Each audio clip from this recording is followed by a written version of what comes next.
Sir మీ లోపలికి వెళ్ళాలి ఏమండి మీ లోపల కొంచెం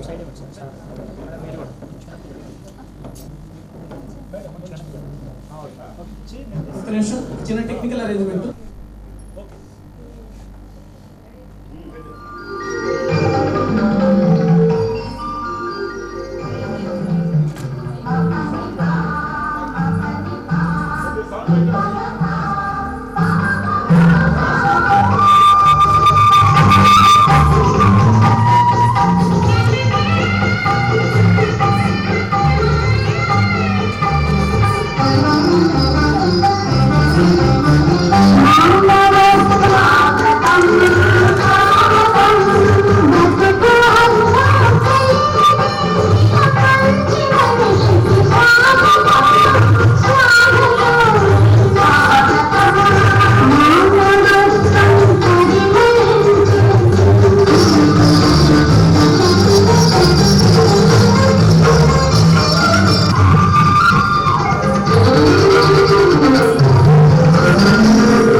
మీ గురుభక్తికి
మనం ఎంతగానో ఎదురు చూస్తున్న సార్ యొక్క ఆత్మీయ సందేశం ఈ కార్యక్రమానికి సంబంధించిన అతి కీలకమైన ఘట్టం మన ముందు ఉంది.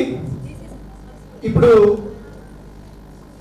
మరి సారు మనం చేసిన చిరు సత్కారాన్ని స్వీకరించారు పెద్ద మనసుతో.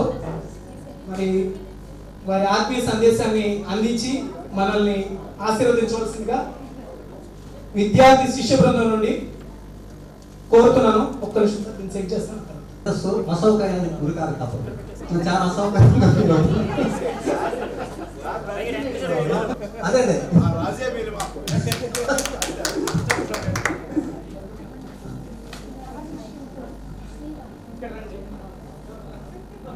లేదు, మిమ్మల్ని నిరుత్సాహపరచకూడదు అన్న ఉద్దేశంతో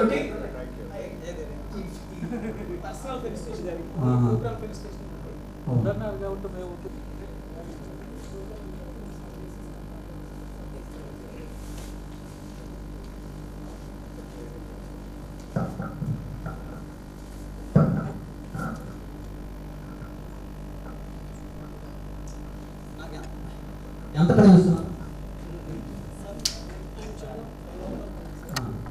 ఒకవేళ ఎవరన్నా కనుక త్వరగా వెళ్ళాల్సినటువంటి అవసరం ఉంటే ముందుగానే చెప్పండి నాకు. నేను ప్రొఫెషనల్ జర్నీ గురించి, నా స్కూల్ ఎడ్యుకేషన్ గురించి మొత్తం కూడా ఉదయమే మన నాగమ్మ చెప్పడం జరిగింది. మరి అక్కడ ఉండేటటువంటి వాటిలో నేను టీచింగ్ ప్రొఫెషన్లో Darsi and Podili government junior కాలేజ్లో పార్ట్ టైం లెక్చరర్, ఫిజిక్స్ లెక్చరర్గా స్టార్ట్ చేసినటువంటి ప్రస్థానం అది చివరికి చాలా దూరం ప్రయాణం అయిన తర్వాత మళ్ళీ మొత్తం తిరిగి తూర్పు కనుగొనకుండా సాగి మళ్ళీ ప్రకాశం జిల్లా మరి చీమకుర్తి కొండల దగ్గర ఆగింది. వాస్తవం చెప్పాలంటే ఈ జర్నీలో నాకు ప్రొఫెషనల్ చేయనగా టీచర్గా, అంటే పార్ట్ టైం లెక్చరర్గా, ఫిజిక్స్ లెక్చరర్గా నేను చేసినప్పుడు నేను బాగానే చెప్పానని అనుకుంటున్నాను ఫిజిక్స్ వాళ్ళకి. అయితే నాకు సాటిస్ఫాక్షన్ లేదు. ఎందుకంటే వాళ్ళు అడిగేటటువంటి ఏదైనా డౌట్స్ ఉంటే తీర్చాలని అనుకుంటాను నేను, కానీ నన్ను ఎవరు డౌట్స్ అడగలేదు. అవకాశం పోస్ట్ గ్రాడ్యుయేట్ టీచర్గా సోషల్ వెల్ఫేర్ రెసిడెన్షియల్ ఇన్స్టిట్యూషన్స్లో వచ్చిన తర్వాత నేను ఫస్ట్ అపాయింట్మెంట్ గొలుగొండ అంటే అది విశాఖపట్నం జిల్లా మన్యం ప్రాంతం. మన్యం కరెక్ట్గా కృష్ణదేవిపేట అని చెప్పి అక్కడికి ఒక 7-8 కిలోమీటర్ల దూరం ఉండేటువంటి మన్యం అనగానే మనకి అల్లూరి సీతారామరాజు గుర్తొస్తాడు. ఆయన బంధించినటువంటి, ఆయన కృష్ణదేవిపేట పోలీస్ స్టేషన్ కొల్లగొట్టి తుపాకులు తీసుకుపోయినటువంటి ప్లేస్ అది. అక్కడే అల్లూరి సీతారామరాజు సమాధి కూడా ఉంటుంది. అది ఒక చారిత్రకమైనటువంటి ప్రదేశం. ఆ గొలుగొండలో పనిచేసేటప్పుడు అది తాండవ రిజర్వాయర్, తాండవ జలాశయం ఆ గట్టునే ఉంటుంది స్కూలు. పచ్చని చెట్లు, పక్కన కొండ, ఆ కొండ మీద ఒక గ్రంథాలయం. మేము ప్రతిరోజు సాయంకాలం ఆ కొండ మీద ఉండేటటువంటి గ్రంథాలయానికి వెళ్ళే లైబ్రరీ చుట్టూ ఉన్నాడు. మేమిద్దరం అక్కడికి వెళ్ళి దాదాపుగా సాయంకాలం 6-7 వరకు అక్కడే, అంటే వెళ్తూ తగ్గితే బయటికి మెట్ల మీదకి వచ్చి కూర్చొని చదువుకొని మేము వచ్చేవాళ్ళం. అది అక్కడ చాలా ప్రశాంతమైనటువంటి వాతావరణంలో దాదాపుగా 2-3 సంవత్సరాలు గడిచిపోయింది. అక్కడ అవి మన్యం కొండలై తూర్పు కనుమలో ఒక భాగమే. తూర్పు కనుమలు గుండా స్టార్ట్ అయ్యి మళ్ళీ తూర్పు కనుమలకి వేలుగొండకి రావడం జరిగింది. అంటే మన్యం కొండలు, తర్వాత ఈస్ట్ గోదావరి, పాపికొండ అంటాం, పాపికొండలు అని దాటుకొని మనకి ఇక్కడికి వచ్చేసరికి, మన తిరుపతి వచ్చేసరికి అవి శేషాలు, నల్లమల కొండల దగ్గరికి తూర్పు కనుమలు సాగింది. మరి వేలుగొండ కూడా అదే, అక్కడ కూడా ఒక కొండ. మామూలుగా అక్కడ మనుషులు ఎవరు ఉండవు, చెట్లు చేమలు, గుడి అవన్నీ ఉంటాయి, కానీ వాతావరణం బాగా ఆహ్లాదకరంగా ఉంది. నేను ఇక్కడ ఒక చిన్న విషయం చెప్పాలి. అక్కడ చుట్టూ ఏంటంటే కొండలు ఉన్నాయి, బాగా ఉంటుంది. మన కొండ మీద నుంచి కొట్లగట్ట ఒకటి ఉంది. ఆ కొండ మీద నుంచి రావాలి ఎవరైనా వస్తే, వెహికల్ మీద వస్తే. ఒకసారి డిఈఓ గారు విజిట్ చేయడానికి వచ్చారు. వచ్చేటప్పుడు ఆ కొండ మీద నుంచి వస్తాడు. అప్పుడు సెక్రటరీగా ఉన్నటువంటి గారికి ఏంటంటే పీటీ డ్రెస్ ఇచ్చాడు, రెడ్ టీ షర్ట్లు అన్నీ, రెడ్ టీ షర్ట్లు ఇవ్వడం. ఆ రెడ్ టీ షర్ట్ల మీద అప్పుడు మన పీటీ సార్ శ్రీరేష్ అనుకుంటారు, వాడికి ఎక్సర్సైజ్ చేపిస్తున్నాడు అన్ని బాగా. శ్రీరేష్ అక్కడి నుంచి వచ్చేటప్పుడు ఆయన చూశాడంట. ఇక్కడికి వచ్చిన తర్వాత చెప్తాడు, ఆ నుంచి కనపడుతున్నారు పైళ్ళు. నేను యాక్చువల్గా పిల్లలు అనుకోలేదు, పండు మిరపకాయలు ఆరబోసారు అనుకున్నాను. పండు మిర్చి ఆరబోసినట్టుగా ఉందంట అక్కడ. బాగుంది సార్, చాలా చక్కని వాతావరణం, భలే ఉందని చెప్పాడు. సరే నేను నైట్కి ఇక్కడ స్టే చేస్తాను అన్నాడు. నైట్కి స్టే చేస్తానని స్టే చేశాడు. స్టే చేసిన తర్వాత అతనికి పూర్తి వివరాలు తెలిసింది. ఒక ఇంట్లో మన క్వార్టర్లో పెట్టాము, కరెంట్ పోయింది, విపరీతమైనటువంటి గాలి. తర్వాత ఒక దీపం వెలిగించి కిరోసిన్ దీపం వెలిగించి పెట్టారు ఆ రూమ్లో. ఆ దీపం మసికి అతను నల్లగా మారిపోయింది. ఉదయాన్ని లేచిన తర్వాత ఎవడో ఎక్కడ స్కూల్ వచ్చింది, ఎంత బాగుందని చెప్పినాడు మెయిన్, ఎవడో ఎక్కడ స్కూల్ పెట్టినాడు అని ఆయన అన్నప్పుడు, సార్ కలెక్టర్ గారు భలే రావు సార్, నువ్వు భలే రావయా అంటే చూడటానికి, దూరం నుంచి చూడటానికి చాలా ఆహ్లాదకరమైన ఉంటుంది. కానీ అక్కడ నివసించేటప్పుడు ఉండేటువంటి ప్రాక్టికల్ పరిస్థితులు కూడా మనం బేరీజ్ చూసుకోవాలి. అలాంటి వాతావరణంలో మనం విద్యార్థులకు చదువు చెప్తాం. అయితే బయటికి పోవడానికి అవకాశం ఉంది కాబట్టి స్టూడెంట్స్కి కొంచెం కాన్సన్ట్రేషన్ అనేది బాగానే ఉంది. ఇంకా అక్కడి నుంచి వెలుగొండ నుంచి నేను ಮತ್ತೆ నెక్స్ట్ ఎలాంతం లక్ష్మీ నరసాపురం అనేటువంటి ప్లేస్కి అప్పుడు ప్రమోషన్ జూనియర్ లెక్చరర్ ప్రమోషన్ వచ్చి అక్కడ పంపించాను. పంపించిన తర్వాత సరే నేను అప్పుడు ఆల్రెడీ అసోసియేషన్లో ఉన్నాను కాబట్టి, స్టాఫ్ అసోసియేషన్ ఉన్నాను కాబట్టి నేను వెళ్తున్నా. అక్కడ రాగానే అక్కడ స్కూల్లో ఉండేటటువంటి మిగతా స్టాఫ్ చాలామంది ఉన్నారు మిత్రులు, వాళ్ళు వచ్చారు నాకు రిసీవ్ చేసుకోవడానికి. మేమందరం కలిపి మన ప్రిన్సిపాల్ రామకృష్ణమూర్తి అని ఆయన దగ్గరికి వెళ్ళాం. అతను చూడగానే అసోసియేషన్ మీటింగ్ కండక్ట్ చేయడానికి వచ్చినట్టున్నారు అని చెప్పి, కూర్చోండి సార్ అని చెప్పి, సార్ ఏ రోజులో కండక్ట్ చేస్తారని అడిగాడు. ఏ రోజులో వస్తాను, నేను ఇక్కడ జాయిన్ కావడానికి వచ్చాను అంటే అప్పుడు ఆయనకి అర్థమైపోయింది.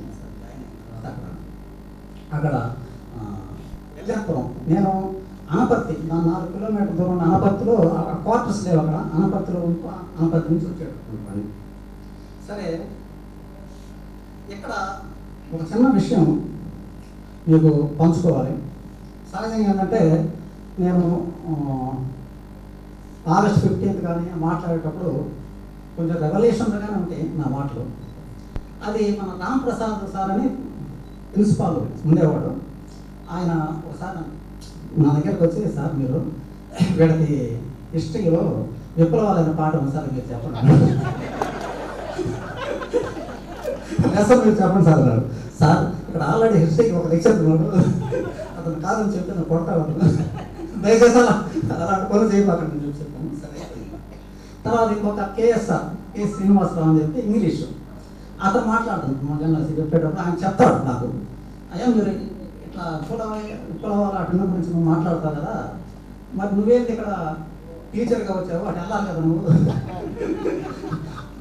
అడుగుతో అట్లా వెళ్ళాలి కదా, మరి నువ్వు ఇట్లా వచ్చావండి ఇదేమిటి అంటే నేను చెప్పాను, సార్ నేను చెప్పడానికే పరిమితమైంది కాబట్టి టీచర్ని అయ్యాను. అలా వెళ్ళే ఉంటే టీచర్ని అయ్యేవాడిని కాదు. నేను చేయాల్సినటువంటి పని నేను చేస్తాను.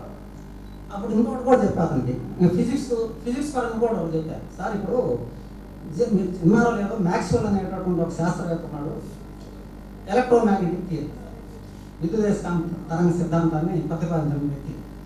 అతని తర్వాత అంత థియరిటికల్గా చెప్పేటప్పుడు ఎలక్ట్రోమాగ్నెటిక్ వేవ్స్ ఇలా మొత్తం థియరిటికల్ ఫార్ములాస్ ఇచ్చాడు అనమాట. ఎవరికి మిగతా వాళ్ళకి అది అర్థం కాదు. ఎలక్ట్రోమాగ్నెటిక్ వేవ్స్ అన్నావు, ఏమన్నావు, ఎక్కడ ఏమో ఉత్పత్తి చేసి చూపిస్తావు అదే మనం విమర్శించారు చాలామంది.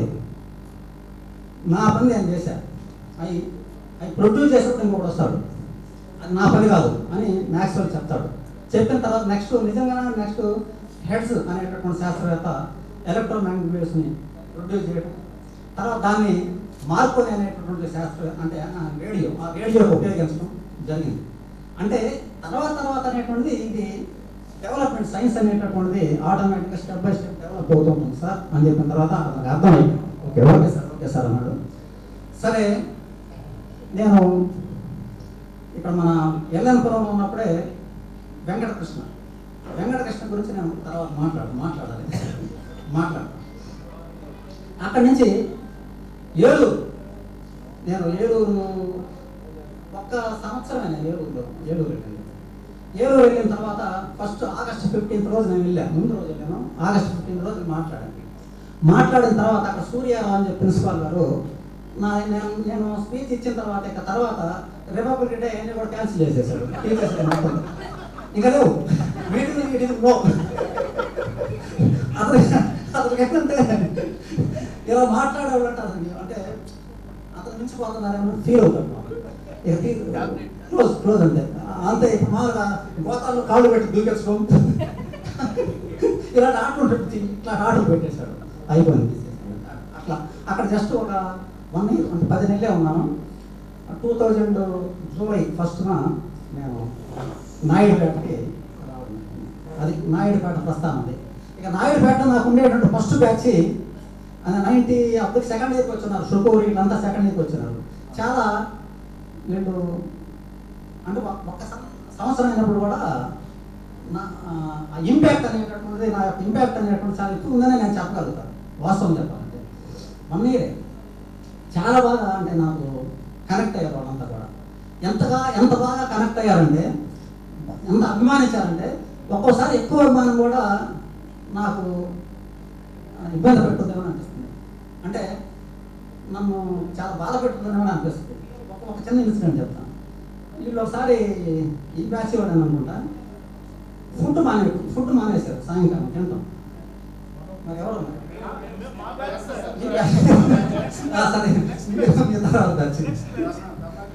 తన్నా చేశారు.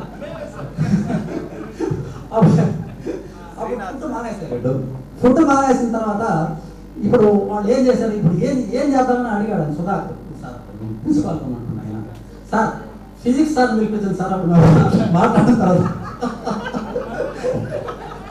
నేను అక్కడ కొంచెం దూరంలో 1.5 kilometers దూరంలో పిచ్చిరెడ్డితో ఉంటున్నా. వాచ్మ్యాన్ నైట్ వాచ్మ్యాన్ సైకిల్ వేసుకొని పరిగెత్తుకుంటూ వచ్చాడు. సార్ మీరు రావాలని ఏదో ఈ టైం నేను రావడం ఏంటంటే వాడు ఫుడ్ మానేస్తారు సార్ వస్తే కానీ మాట్లాడుతుంటారంట. వచ్చాయి వెళ్ళిపోయి ఏం చేద్దాం. మాట్లాడిన తర్వాత దానికి ఇంకా కొన్ని కారణాలు మానేయడానికి అది ఒక్కటే కాదు, కొన్ని కారణాలు టీచర్ ఎవరైనా కొట్టారని చెప్పి ఇవన్నీ ఉన్నాయి. నేను చెప్పించి వాళ్ళు పిలిపించి కొంచెం సార్ చెప్పారు. అయిపోయింది. తర్వాత తిన్నారు. అప్పటి నుంచి దాదాపు 6 నెలల వరకు ఆ ప్రిన్సిపాల్ నాతో మాట్లాడాను. అంటే నేను ఇక్కడ చేతలు చేయించాలని అంతే. ఇలాంటి సిచ్యువేషన్స్ ఉంటాయి. అంత అభిమానం ఎక్కువైనా కానీ నా ప్రాబ్లం. ఎల్ఎన్పురంలో కూడా అదే పరిస్థితి. పాపం ప్రభాకర్ శర్మ ప్రిన్సిపాల్ ఆయన ఇట్లనే ఆయన ఏంటంటే ఆయనకి ఇంగ్లీష్ పిచ్చి ఎక్కువగా ఉంటుంది. ఇంగ్లీష్ చెప్తాడు మామూలుగా జనరల్గా.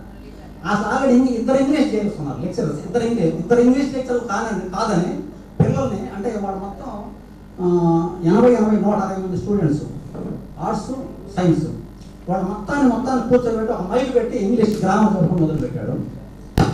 ఇక వాళ్ళు పాపం వింటున్నారు, అసహనంగా ఫీల్ అవుతున్నారు. ఒకళ్ళు మాట్లాడుతుంటే వాళ్ళని లేపి వాళ్ళని తిట్టి వాళ్ళని కొట్టి, అరే నీ నెత్తి మీద రూపాయి పెడితే నువ్వు 100 రూపాయలు కూడా అమ్ముడుపోతున్నాడు. వాడు ఇంకో హర్ట్ అయింది వాడికి.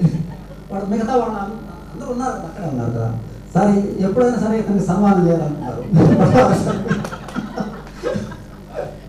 అనుకొని ఒక రోజు అది ప్రభాకర్ సార్ దురదృష్టవశాత్తు ఫిజిక్స్ సబ్జెక్ట్ అయింది. సార్ మాస్టర్ మీరు నేను ఈరోజు ల్యాబ్స్ అయ్యింది కూడా చూస్తాను, అసలు లైటింగ్ బల్బ్ ఏమని చెప్పాను చూస్తాను నైట్. మీరు మీ స్కూటర్ అప్పుడు బజాజ్ చేత మీ స్కూటర్ ఇక్కడ ఉంచండి, మీరు వేరే మన మురళీకృష్ణ సార్ స్కూటర్ మీద వెళ్ళిపోండి, నేను వేసుకొని వస్తాను అన్నాడు. నేను వెళ్ళిపోయిన నైట్ పరిస్థితి ఏంటంటే నాకు ఫోన్ వచ్చింది. సార్ మీ ఫిజిక్స్ తలుపు ఎరగొట్టారు, తలుపు కింద పడి ఉన్నాయి సార్. అని చెప్పి ల్యాబ్ అసిస్టెంట్ నాకు ఫోన్ చేశారు. అబ్బాయి నేను ఏం పరిస్థితి అని చెప్పి చెప్తారు. ఏముంది ఇప్పుడు పిల్లలు అది ఆపేసి కరెంటు మెయిన్ ఆపేసేసి అటాక్ ఆయన ఫిజిక్స్ ల్యాబ్ ఉన్నాడు. ఆయన అప్పుడు సార్ ఫిజిక్స్ ల్యాబ్ ఉన్నాడు, ప్రాక్టికల్స్ ఎక్కడ దొరుకుతుంది చూద్దామని చెప్పి ల్యాబ్లో ఉన్నాడు. వచ్చి లోపలికి వచ్చి ఇక వాళ్ళు కిటికీలో ఉండా రాళ్ళు ఇసరడానికి ప్రయత్నం చేశారు. ఆయన బయటికి రాకపోతుంటే ఇసరడానికి ప్రయత్నం చేస్తే ఒరే ఇది ఫిజిక్స్ సార్, నేను పగిలితే ఫిజిక్స్ సార్ పట్టుకోవాలి మీరు అవన్నీ చాలా ఉన్నాయి, అవి గ్లాస్ దగ్గర ఉన్నాయి అని చెప్తే రాళ్ళు లేకుండా ఆపేసి తలుపులు లాగటం మొదలుపెట్టారు. ఇంకా అందులో ఇదే పరిస్థితి పరిస్థితి తప్పేటట్టు ఉందని చెప్పి పోలీసు ఫోన్ చేశారు. ఎస్ఐ వాళ్ళు దిగారు. దిగిన తర్వాత అప్పటికే వీళ్ళు తలుపులు పగలగొట్టి లోపలికి వెళ్ళారు, అటాక్ చేశారు. సరే ఇంకా ఆయన తీసుకొని వేరే దారిలో వేరే మార్గంలో ఆపత్తికి ఆయన్ని పంపించేశారు. అప్పుడు కూడా ఇది ఫిజిక్స్ సార్ చేయించాడని చెప్పి ఆయన నా లక్ష్య పెట్టాడు. పిల్లలు లేవరు ఉంటే నేనే అంటే ఇది పిల్లల అభిమానం ఎక్కువగా ఉంటే ఇలాంటి కష్టాలు అనేటువంటి పడాల్సి ఉంటుంది. కాబట్టి మరీ టూ మచ్గా అభిమానించుకోవాలి. అయిపోయింది తర్వాత ఇక నాయుడుపేట వచ్చిన తర్వాత ఈ పరిస్థితి Naidupeta 1 part 1, Naidupeta part 2. Part 2లో సమైక్యాంధ్ర ఉద్యమం వచ్చింది. సమైక్యాంధ్ర ఉద్యమంలో పరిస్థితి ఏంటంటే మొత్తం పిల్లలు బయట నుంచి వస్తారని వచ్చి మాట్లాడిన తర్వాత ఇళ్ళకి వెళ్ళిపోయారు. మొత్తం నేనే ఇళ్ళకి పంపించని చెప్పి ప్రిన్సిపాల్ నా మీద కక్ష పెట్టుకొని అసలు నాతో పలకడం మానేసింది. ఇలాంటి సిచ్యువేషన్స్ అనమాట. ఈ మధ్యలో ఈ రెండింటి మధ్యలో ఇక ముత్తుకూరు అనేటటువంటిది మనకి తెలిసినటువంటి అది నేను 7 ఏళ్ళు ఒకే అటెస్టెన్స్ 7 సంవత్సరాలు పనిచేసినటువంటి కాలంలో వాళ్ళు నాకు ఎమోషనల్ కానీ అసలు ఎట్లయినా కానీ సరే చాలా బాగా కనెక్ట్ అయినటువంటి విద్యార్థులు, కనెక్ట్ అయినటువంటి స్కూలు ముత్తుకూరు. ఏమన్నా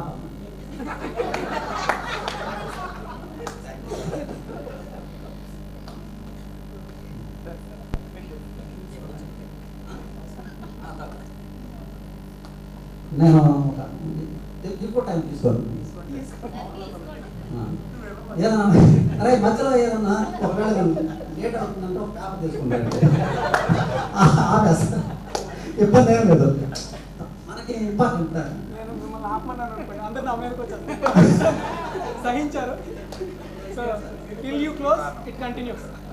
ఇక అదే పరిస్థితి. ఇంకా పిల్లల గురించి ఒక్కొక్కరి గురించి చెప్పాలంటే చాలా టైం పడుతుంది, దాన్ని స్కిప్ చేస్తున్నాను. నాకు మరి తర్వాత అక్కడి నుంచి నేను అద్దంకి నాయుడుపేట నుంచి నెక్స్ట్ అద్దంకి రావడం జరిగింది. అద్దంకిలో కూడా ఎక్కువ టైమే ఉన్నాను. జనరేషన్ జెడ్ బ్యాచ్ అంతా కూడా ఒక అమ్మాయి మిగిలింది ఇక్కడ, మిగతా వాళ్ళని వెళ్ళిపోయారు, చదువుకున్నాను, బాగుంది. ఇక అద్దంకిలో కూడా కొండ సింగరకొండ, అదే సింగరకొండ మళ్ళీ కొండ చెట్లు, ఆహ్లాదకరమైన వాతావరణం, చాలా హ్యాపీ, మంచి వాతావరణం పనిచేస్తున్నాను. సరే ఇప్పుడు నేను చేమకూరు చేసుకున్నాను. అంటే అటాచ్మెంట్ నాకు ఇంకా పూర్తిగా రాలేదు. ఇక్కడ నేను వెంకటకృష్ణ అని చెప్పాను, వెంకటకృష్ణ కూర్చున్నాను. ఎల్లంపూర్లో చేసేటప్పుడు వెంకటకృష్ణ అంటే ఇప్పుడు మన మిషన్ ఆబ్జెక్ట్ 1 రాబోతుంది. వెంకటకృష్ణ చెప్పి ఆల్రెడీ వాడు చెప్పాడు. వచ్చిన తర్వాత 3 నెలల అంటే రిజల్ట్స్ అన్నీ వచ్చి అయిపోయిన తర్వాత ఒక 3-4 నెలల తర్వాత వచ్చి మార్క్ లిస్టుల కోసం వచ్చాడు. చాలా ఆ పాటికి ఎక్కడో చాలా యాక్చువల్గా వాడు. కానీ ఎందుకు వచ్చాడంటే సరే ఇక ఇంటి దగ్గర కూలి పని చేసుకోవడానికి ఎప్పుడో ఉపయోగపడని చెప్పి తీసుకెళ్ళడానికి వచ్చాడు. భలేవాడు నువ్వు తీసుకెళ్తాను అనమాట, ఇది కరెక్ట్ కాదని చెప్పి కొంత సపోర్ట్ చేసి మా దగ్గర బాణమూర్తని ఒక ల్యాబ్ అటెండర్గా చేస్తున్నాడు. అతను కౌన్సిలర్గా చేశాడు రామచంద్రపురం మున్సిపాలిటీలో. అతనికి చెప్పి సార్ నాకు డిగ్రీ కాలేజ్ సార్లు లెక్చర్లు తెలుసు, నేను అక్కడికి వెళ్ళి అబ్బాయిని చేరుస్తానంటే మేము కొంత అమౌంట్ ఒక్కడమే పెట్టుకోలేము కాబట్టి కొంత అమౌంట్ ఫీజు కట్టడానికి ముందు బుక్స్కి అతనికి ఇచ్చి పంపించి రామచంద్రపురం వెళ్ళిన తర్వాత అక్కడ డిగ్రీ కాలేజ్ జాయిన్ చేసిన తర్వాత వాడు ఏదైనా కొద్దిగా కొంత రోజువారీ ఖర్చులు కావాలి కదా, ఒక సైకిల్ షాప్లో వాడిని అబ్బాయిని పెడితే సైకిల్ షాప్ సాయంకాలం వచ్చి సైకిల్ లెక్క రాస్తే అది ఎంతో కొంత ఇచ్చేవాడు ఈవినింగ్ కల్లా నైట్కి. అట్లా తీసుకొని తర్వాత ఒక హాస్టల్లో 10th క్లాస్ పాఠాలు చెప్తే ఆ హాస్టల్ వార్డుని పంపించేవాడు.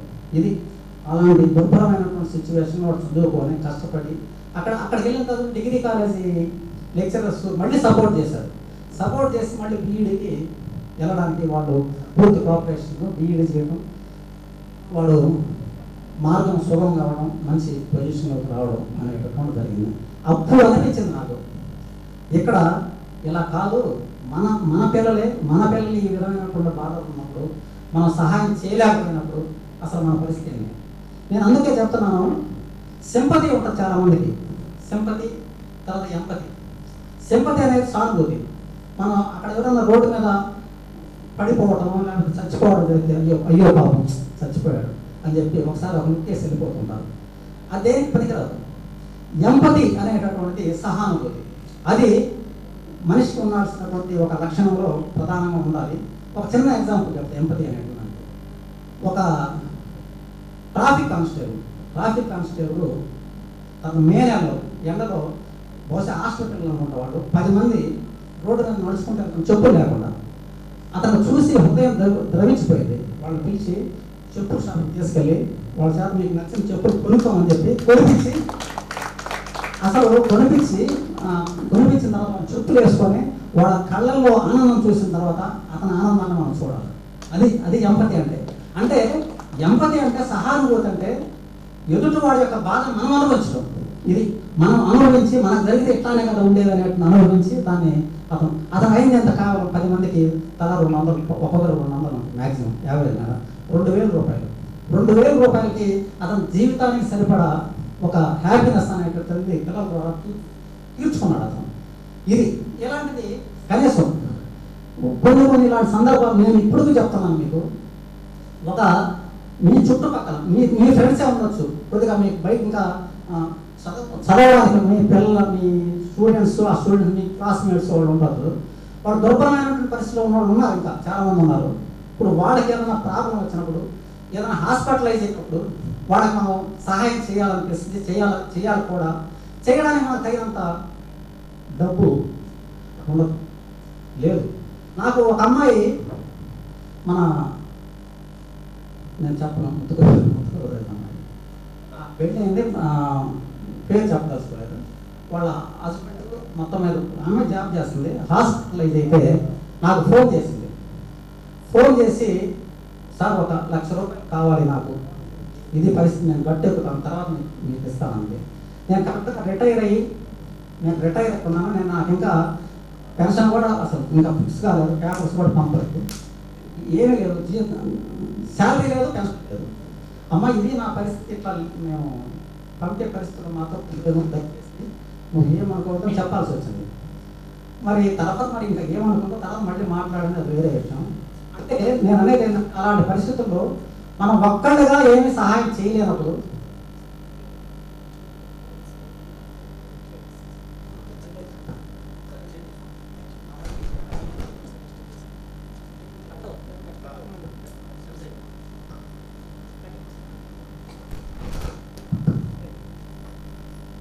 ఏదో చెప్తాను, ఒక్కళ్ళుగా మనం ఎవరికి కూడా మనం చెయ్యాలి, మన పరిధి కాదు అది. మనం ఒక్కడమే ఈ దేశాన్ని సమాజాన్ని మనం మార్చాలని ప్రయత్నం చేస్తే కాదు. ఏదైనా హెల్ప్ చేయాలంటే ఒక 10 మంది కలిస్తే మనం చేయొచ్చు, అది మాత్రం వాస్తవం. అది నాకు అప్పుడు పెట్టింది. నేను సరే జాబ్లో ఉన్నాను కాబట్టి నా పరిధి కాదు అని అనుకున్నాను. తర్వాత నాకు వచ్చింది. దీంట్లో భాగంగా ఏంటంటే వెంకట ప్రసాద్ నాకు ఒక ఆయుధం ఇక్కడ చేర్చడానికి.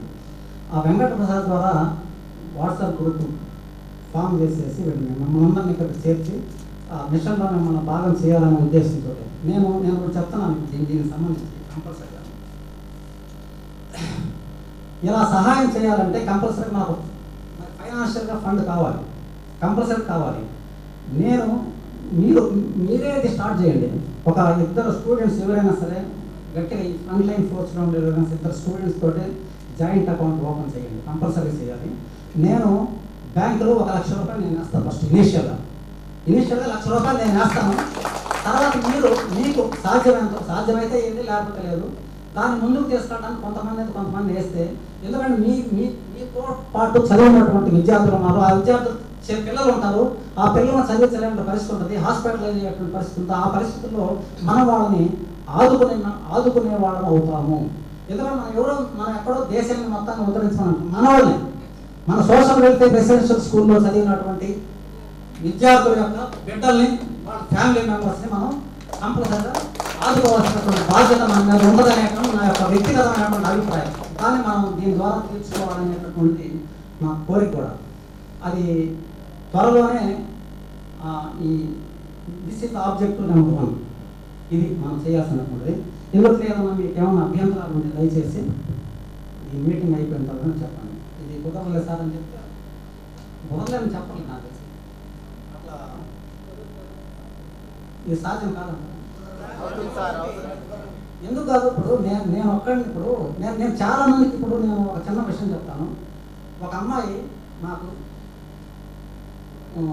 మ్యారేజ్, చాలా పూర్ ఫ్యామిలీ, మేమేదో డేటా ఎంట్రీ ఆపరేటర్ పెట్టి మేమేదో డబ్బులు ఇచ్చి చేసుకున్నాం. అమ్మాయికి పెళ్లి కానటువంటి పరిస్థితి ఉంటే ఆ అమ్మాయి ఒకసారి నాకు ఫోన్ చేసింది, సార్ ఇట్లా డ్వాక్రా లోన్ వస్తే నేను ఇస్తాను సార్, నాకు 1 లక్ష కావాలని. కారణం ఏంటంటే పెళ్లి, డబ్బులు లేకపోతే పెళ్లి అయ్యే పరిస్థితి లేదు. అమ్మ నేను అంత ఇవ్వలేను అని ఒక 50,000 రూపీస్ ఆ అమ్మాయి అకౌంట్లో వేసాను. పెళ్లి చేసుకుని హ్యాపీగా ఆ అమ్మాయి మీరు ఆ సహాయం చేయకపోతే నాకు పెళ్లి అయ్యేది కాదు సార్ అన్నది. అంటే నాకు ఉండేటటువంటి, నేను 1 లక్ష రూపాయలు నేను సహాయం చేయలేనటువంటి పరిస్థితి అప్పుడు. అంటే నేను ఒక్కడినిగా ఏది కూడా నేనంత స్థితివంతుని కూడా కాదు, అంటే అంత పెట్టగలిగేటువంటి స్థితి కాదు. మనందరం కలిస్తే ఏదైనా సరే మనం సాధ్యం అవుతుంది అనేటటువంటి నా ఒపీనియన్ అని నేను చెప్తున్నాను. సరే, ఇది అయిపోయింది.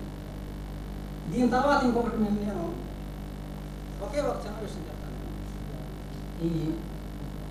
దీనికి ఇది ఫస్ట్ ఆబ్జెక్ట్కి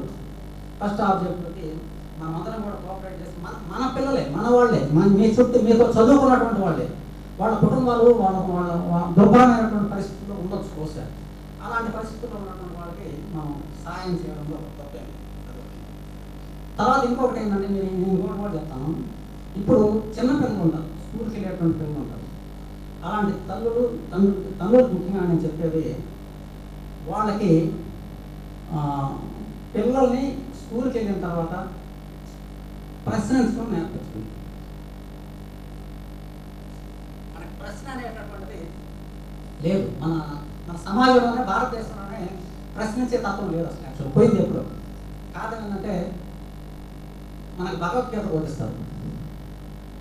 భగవద్గీతలో కృష్ణుడు ఏం చెప్తాడంటే, చేసేది నేనే, చేయించేది నేనే, మీరు కేవలం నిమిత్త మాత్రం చేసేసారు, అంత అయిపోయింది. నిమిత్త మాత్రం చేసిన తర్వాత మనకు ప్రశ్నించే హక్కు లేదు. ఇప్పుడు గుడికి వెళ్ళినా బడికి వెళ్ళినా అక్కడ ప్రశ్నించే హక్కు లేదు. నువ్వు అడగడానికి లేదు. అక్కడ టెంకాయ ఎందుకు కొట్టాలని అడిగావు గుడిలో, చదువు ఎలా ఇదే. బడికి వెళ్ళామనుకో టీచర్ అంటాడు అనమాట, చదువు ఏదో క్వశ్చన్ నువ్వు కూర్చో. ఇది బడిలో కూడా క్వశ్చన్ చేసేటటువంటి పరిస్థితి మన సమాజంలో దురదృష్టవశాత్తు లేదు. అంటే యాక్చువల్ ఏంటి, అసలు ప్రశ్నించడం అంటే ఏటికి ఎదురేయదు. ప్రశ్నించడం అంటే ప్రగతికి బాట వేయడం. వాస్తవం ఇది. ప్రశ్నించడం ఒక చైతన్య ప్రవాహం. ఈ చైతన్యం అనేటటువంటి ఇది అది లేకపోతే చైతన్యం ఆగిపోయినట్లే, చైతన్యం ఆగిపోతే చచ్చిపోయినట్లే. ఇప్పుడు ఒక చేప నీటి ప్రవాహానికి ఎదురెత్తూ ఉంటుంది. అది నీటి ప్రవాహంలో కూడా పొట్టుకుపోతుందంటే అది చచ్చిపోయినట్లే. చచ్చిపోయిన చేపే మాత్రం నీటి ప్రవాహంలో పాటు వెళ్ళిపోతూ ఉంటుంది. బతికుంటే ప్రవాహానికి ఎదురెత్తుంది. కాబట్టి ప్రవాహానికి కంపల్సరిగా ఎదురు ఈదాల్సినటువంటి పరిస్థితి ఉంది. ఇక్కడ మనకి ఒక కమలా వి ముకుంద అనేటటువంటి ఒక రచయిత మరియు సైకాలజిస్టు, ఆమె ఎడ్యుకేషనిస్టు, ఆమె ఒక పుస్తకం రాసింది. ఏంటంటే, what did you ask today in at school అని. What did you ask at school today అంటే, ఈరోజు నువ్వు ఏ ప్రశ్న అడిగావు అనేటటువంటి దాని యొక్క సారాంశం. ఆ పుస్తకం నేను తెలుగు ఎడిషన్ దొరుకుతుందని చూశాను. తెలుగు ఇంకా పూర్తి కాలేదంట, లేకపోతే తీసుకొద్దాం అనుకున్నా, వీళ్ళ చేత చదివేద్దామని. మరి అది వీలైతే నేను చెప్తాను, రెఫరిస్తాను. పిల్లల్ని పిల్లల్ని అడగడం కాదు, పిల్లల టీచర్ని అడిగేటటువంటి పరిస్థితి రావాలి. పిల్లలని టీచర్ని అడగాలి. అంటే ప్రశ్నించే లక్షణం అనేటువంటి పిల్లల్లో సహజంగా ఉంటుంది. ప్రశ్నించే లక్షణం పిల్లల్లో సహజంగానే ఉంటుంది. మనం చేయాల్సిన పనుల్లో కూడా వాళ్ళ కుతూహలం మీద నీళ్లు చల్లడం కాదు, కంపల్సరీగా వాళ్ళని ప్రోత్సహించడం అనేటటువంటి మనం చేయాలి. కానీ ఇక్కడ జరుగుతున్నది ఏంటంటే, లేకపోతే చేతితో భవిష్యత్తును పాడు చేస్తాం, కానీ భవిష్యత్తును పాడు చేస్తాం, చేతితో జరుగుతుంది కూడా అదే.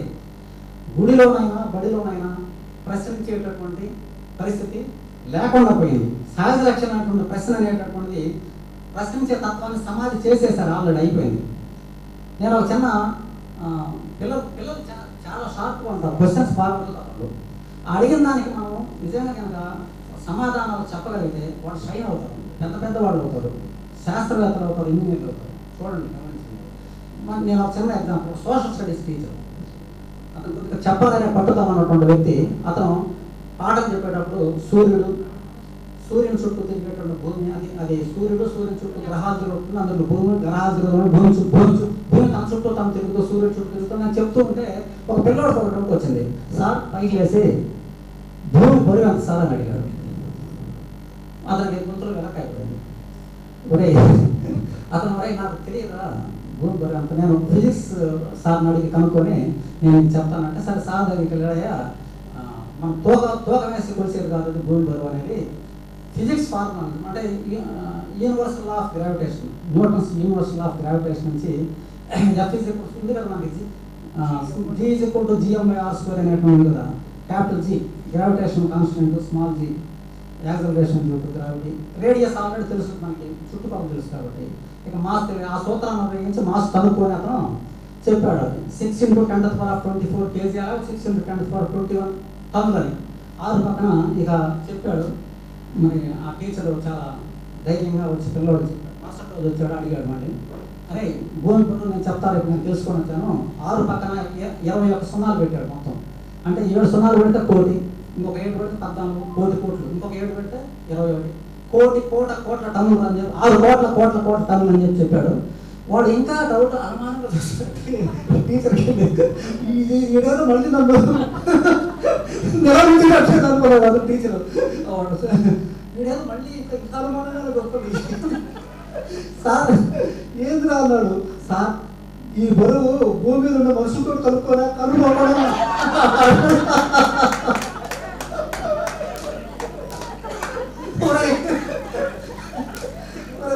ప్రాణం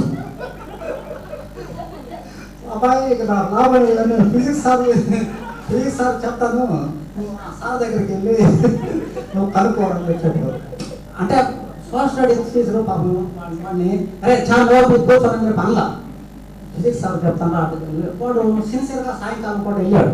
సార్ దగ్గరికి చెప్పారు, అరే బాబు ఇది మామూలుగా తోకాలు వేసి కనుక్కున్నది కాదు, భూమి గుండ్రంగా ఉన్న ఒక గోడ మీద ఊహించుకొని కనుక్కున్నది, ఆ గోడానికి చుట్టూ ఏమి ఉండవు, గిన్నాలు చెట్లు ఉండవు, గోళాకారంగా తీసుకొని కనుక్కున్నట్టుంది అంటే వాడికి కొంచెం అర్థం అయిపోయింది. ఓకే అంటే నేను అనేది ఏంటంటే, పిల్లలకి మనం కంపల్సరిగా ప్రశ్నించినప్పుడు మన సమాధానం సాధ్యమంతా సమాధానం చెప్పడానికి ప్రయత్నం చేస్తే వాళ్ళు నేర్చుకుంటారు. చాలా చిన్నప్పటి నుంచి చాలా డౌట్లు వస్తాయి పిల్లలు, ముసలి వెళ్ళేటప్పుడు చుట్టూ వెనకపోతూనే ఉంటారు. మనం చెప్పాలి, ఓపిక చెప్పాలి. ఎందుకు మెరుపులు పెడుతున్నాయి ఎందుకు పడుకోరు చెప్పాలి, మనం ఉరువులు ఉరుకుని చెప్పాలి, మనం ఎందుకు వర్షం పడుతుందంటారు చెప్పాలి.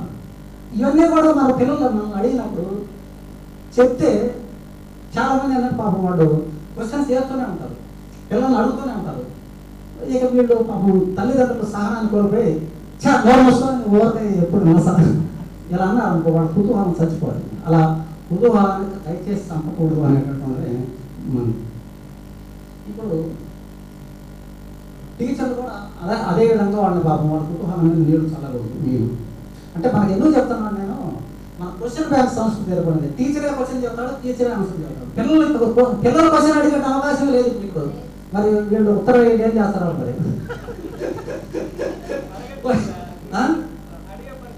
అంతేనా? మురళీకృష్ణ ఏంటి మద్రాసులో ఉన్నప్పుడు బయాలజీ మేడం పార్ట్ టైం పక్కన మేడం వచ్చేది. రక్త వర్గాలు ఏబిసి ఏబిఓ చెప్పారు సార్. అప్పుడు నేను మేడం కోతులు మనుషులు కోతులకి దగ్గర మనుషులు వచ్చింది, కోతులు రక్తం మనుషులకి ఇచ్చారని అడిగాను. నా మీద ప్రిన్సిపల్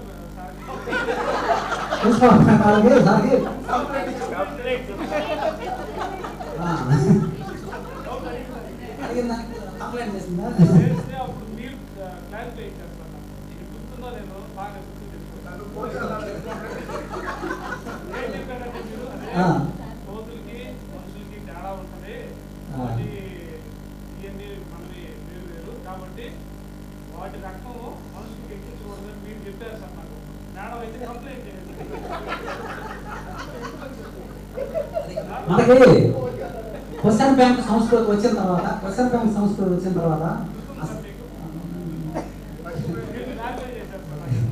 థ్యాంక్ యూ రా, నిజంగా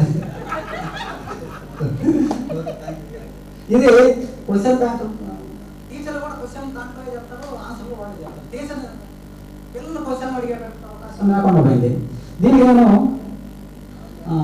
ఒక చిన్న ఎగ్జాంపుల్, మనకి ఇసిడోర్ ఐజాక్ రవి పేరు విన్నారో లేదు మరి. ఇసిడోర్ ఐజాక్ రవి ఆయన భౌతిక శాస్త్ర నోబెల్ ప్రైజ్ పొందినటువంటి శాస్త్రవేత్త, ఫిజిక్స్ శాస్త్రవేత్త. అతను ఒక సందర్భంలో చెప్తాడు. ఆయన ఏం చెప్తాడంటే, మా జ్యూస్ అది యూత్ జాతికి చెందినవాడు, వాళ్ళ కాలనీ ఉంటుంది. ఆ కాలనీ నుంచి పిల్లలందరూ వెళ్తారు కదా, వెళ్ళేటప్పుడు వాళ్ళ అమ్మ అతను ఇజ్జి అని పిలుస్తుంది. ఐజాక్ కాబట్టి ఇజ్జి అని పిలుస్తుంది. స్కూల్కి వెళ్ళి వచ్చిన తర్వాత ఆమె అడుగుద్ది, వాడిని అడుగుద్ది అన్నమాట. అంటే చెప్తాడు, మా అమ్మ స్కూల్ నుంచి వచ్చిన తర్వాత ఈ రోజు ఏమి మంచి ప్రశ్న అడిగావు టీచర్ని అని అడుగుద్ది. మిగతా తల్లులంతా కూడా పిల్లలు స్కూల్కి వెళ్ళి వచ్చిన తర్వాత ఈ రోజు ఏమి నేర్చుకున్నావు స్కూల్లో అని అడుగుతారు. ఆ తేడా వల్లనే నేను స్కూల్లో మంచి ప్రశ్నలు అడగడం నేర్చుకున్నాను. అందుకని నేను శాస్త్రవేత్తనేమో నోబెల్ ప్రైజ్ వచ్చింది. అది ఆ గొప్పతనం నాది కాదు, నా తల్లిదండ్రులు చెప్తారు. ఆ తల్లి కనిపించారు. మీరు అది పుస్తకం దొరికితే చదవండి, ఉపయోగపడుతుంది. బుక్ నేమా what did you ask at school today? Kamala V Mukunda ఆమె తెలుగు అనువాదం కోసం చూశాను. తర్వాత అసలు ప్రశ్నకి ప్రభుత్వాలే భయపడుతున్నాయి. నాకు అసలు అర్థం కావట్లా. ఉత్తరప్రదేశ్ గవర్నమెంట్ ఒక 14 ఏళ్ల కుర్రోడికి ఎఫ్ఐఆర్ బుక్ చేసింది, పోలీస్ స్టేషన్లో పెట్టింది. ఏంటంటే వాడు 14 ఏళ్ల వయసులో అంబేద్కర్ చదువుతున్నాడు, భగత్ సింగ్ చదువుతున్నాడు, రాజ్యాంగాన్ని చదువుతున్నాడు. వాళ్ళ అన్న సహాయంతో వాళ్ళ అన్న సహాయంతో మొత్తం మీద వాడు ఫేస్బుక్ ఇన్స్టాగ్రామ్లో వీడియో చేస్తున్నాడు. ఏంటంటే వాడు ప్రశ్నిస్తున్నాడు ప్రభుత్వం, అంటే అవినీతిని ప్రశ్నిస్తున్నాడు, కుల వివక్షను ప్రశ్నిస్తున్నాడు. తర్వాత ఇక్కడ ఉండేటటువంటి మొత్తం సమాజాన్ని రాజ్యాంగంలో ఉండేటువంటి రాజ్యాంగాన్ని విరుద్ధంగా జరుగుతా ఉండేటువంటి ప్రశ్నలు చేస్తుంటే ఉత్తరప్రదేశ్ గవర్నమెంట్ వాడు పోలీస్ స్టేషన్ ఎఫ్ఐఆర్ బుక్ చేస్తుంది. ఆడికి వెళ్ళిన తర్వాత చూసిన కూడా 14 ఏళ్ళు ఎఫ్ఐఆర్ మీద బుక్ చేయగలదానని వాడు చేయబడి వాళ్ళ అన్నని పిలిపించారు. వాళ్ళ అన్నని సాయంత్రం స్టేషన్లో పెట్టి మీ ఓనర్ చేయవద్దని చెప్పి పంపించేశారు. అంటే ప్రభుత్వాలు కూడా, అంటే మనం ప్రశ్నించేటటువంటి, అంటే నిజాన్ని ప్రశ్నిస్తే ప్రభుత్వాలు భయపడుతున్నాయనేటటువంటి ఒక చేదు వాస్తవాన్ని ఇక్కడ మనం గుర్తుపెట్టుకోవాల్సిన అవసరం ఉంది.